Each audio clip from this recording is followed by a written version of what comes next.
Everyone's into leadership. We're thinking of the next generation as our future leaders. That's a good thing, right? But what the Bible teaches about leadership is actually an inverted triangle. Mark 9:35 says that if you want to be the first, you have to be the last and the servant of all. Isang best example nito yung buhay ni Moses.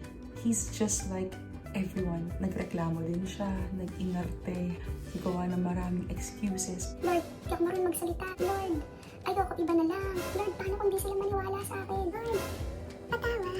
Nag-start siya as a very weak leader. But along the way, Moses learned the kind of leadership that is needed.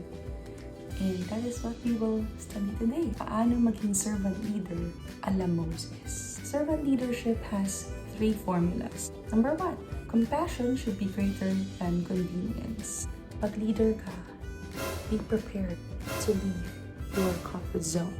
Hindi ka boss dito na mag-uutos-utos ka lang at hayahay ka lang habang sila nahihirapan. Si Moses sobrang blessed na niya kasi he was already speaking to God face to face. Pwede na siyang mawala ng pake dun sa mga tao na matigas ang ulo, di ba? Sumamba pa sa gintong baka.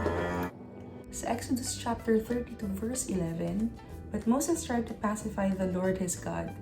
O Lord, he said, why are you so angry with your own people, whom you brought from the land of Egypt with such great power and strong hand? Sa una, naiinis din siya doon. But nung nakikita niya na God was about to punish them, nanaig pa rin yung compassion ni Moses. As a leader, nararamdaman mo kung ano yung nararamdaman ng mga tao na ipinagkatiwala sa'yo.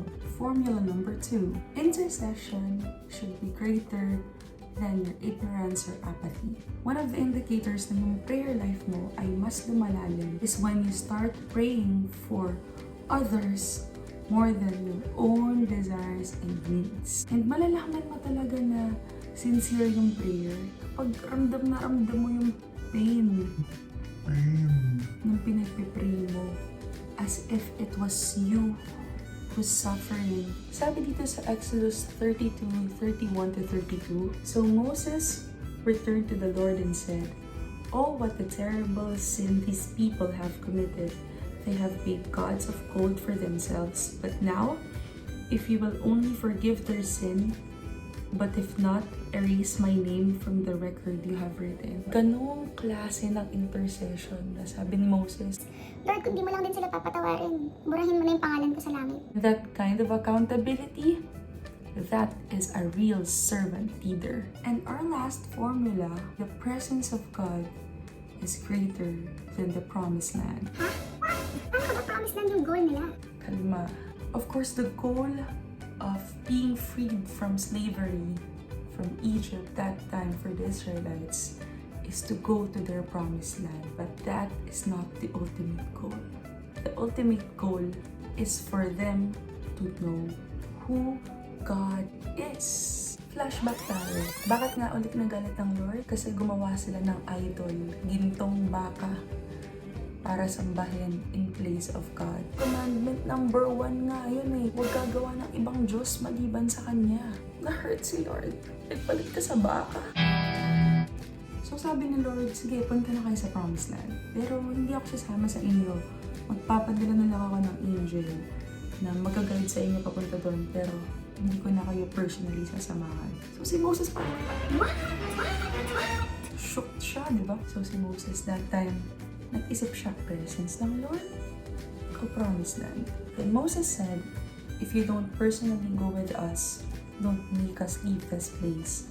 How will anyone know that you look favorably on me and on your people if you don't go with us? For your presence among us sets your people apart from all the people of the earth.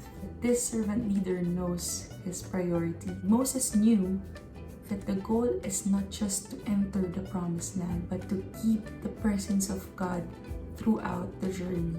He knows that the presence of God is more important than the blessing. Ano nga naman ba yung maabot mo yung pangarap mo? If the presence of God is not there, He's not just serving people, but above all, he's serving God. And if God is not pleased, if God will not be with him, his service will have no value. So those are the three main formulas in being a servant leader. Maraming gustong maging leader, maraming gustong i-exercise yung authority nila, but only a few are willing to serve. And Jesus has given us that example. When he was on earth, though he was king, he washed the disciples' feet. He hung out with the sinners. He freely communicated with the outcasts of the society.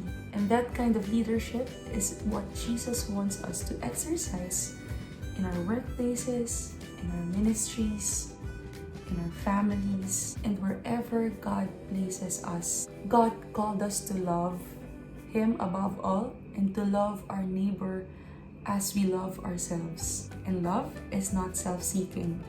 So kung ang motibo mo sa paglilingkod ay para ma-please lang ang sarili mo, hindi ka naglilingkod. But if your motive is to please God and to genuinely please God by serving others, then you are a servant leader. God bless us all.